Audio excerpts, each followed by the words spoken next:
Hi friends, இன்றைக்கி வாங்க cauliflower chilli எப்படி செய்கிறதுன்னு பார்க்கலாம். அதுக்கு ஃபஸ்ட்டு காலிஃப்ளவர் பூவை போட்டு சுடு தண்ணியில் போட்டு மஞ்சத்தூள் உப்பு போட்டு கொஞ்சம் நேரம் சுடு தண்ணியில் கொதிக்க வச்சிடணும். பூச்சிலாம் இருந்தால் அப்போ தான் சாகும். எடுத்து அப்புறம் நல்ல தண்ணியில் ஒரு 2 டைம் வாஷ் பண்ணிவிட்டு போட்டுக்கிட்டேன். கருவேப்பிலை, ஃபஸ்ட்டு இஞ்சி பூண்டு பேஸ்ட்டு போட்டுக்கணும். அடுத்தது கோபி சில்லி, இது 20 ரூபா பாக்கெட்டு, அது ஃபுல்லாக போட்டுக்கிறேன். ஒரு பாக்கெட்டு கோபி சில்லி வந்து காலிஃப்ளவருக்கு போடுறது, கடையில் கேட்டிங்கன்னா கொடுப்பாங்க. அடுத்தது அரிசி மாவு கொஞ்சம் போட்டுக்கிறேன். ஒரு 4 டேபிள் ஸ்பூன் இருக்கும் அரிசி மாவு. அடுத்தது ஒரு 2 டேபிள் ஸ்பூன் கடல மாவு.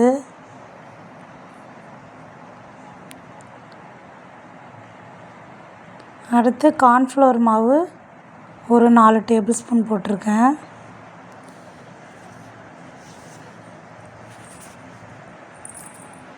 அடுத்தது கொஞ்சம் உப்பு போட்டுக்கிறேன், சால்ட்டு, தூள் உப்பு சேர்த்துக்கோங்க. சேர்த்து இதை நல்லா கிளறி விடணும். பிசைஞ்சு விட்டு ஒரு மணி நேரம் ஊற வச்சா போதும். 1 மணி நேரம் ஊற வைங்க. நல்லா மசாலா உள்ளே நல்லா இறங்குற மாதிரி நல்லா கிளறி பிசைஞ்சு விடுங்க.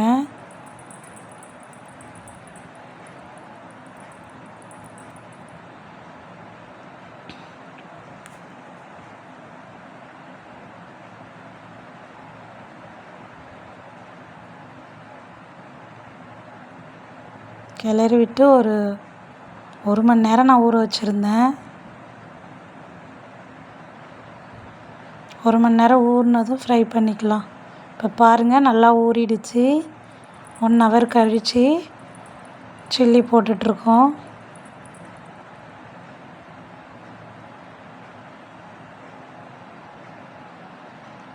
நல்லா எண்ணெய் காஞ்சதும் போடுங்க. நல்லா அப்பக்கப்போ பிரட்டி விட்டுக்கிட்டே இருங்க. போட்டதும் பிரட்டாதீங்க, மாவு பிரிஞ்சிரும். கொஞ்சம் நேரம் கழித்து பிரட்டி விடணும். அவ்வளோதாங்க, நல்லா பொரித்து எடுத்தால் காலிஃப்ளவர் சில்லி ரெடி.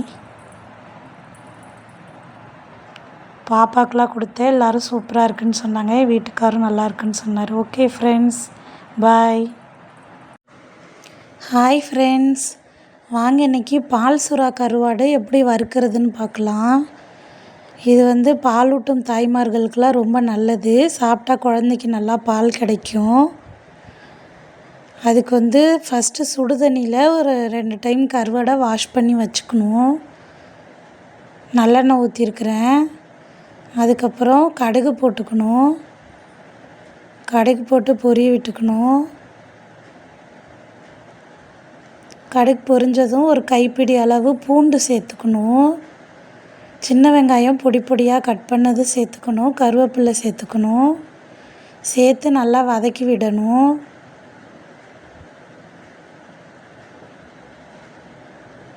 பால் சுறா கருவாடு வாஷ் பண்ணி வச்சுருக்கிறேன். உப்பு சேர்க்க தேவையில்லை, ஏன்னா அதிலே உப்பு இருக்கும். இது குழந்த பிறந்தவங்க தாய்மார்கள் சாப்பிட்டாங்கன்னா குழந்தைக்கு நல்லா பால் கிடைக்கும். தினமும் கூட இதை தொட்டுக்கிட்டு சாப்பிட்லாம் சாப்பாடுக்கு. தண்ணி வச்சுருக்கிறேன். அடுத்து மிளகாத்தூள் போட போகிறேன்.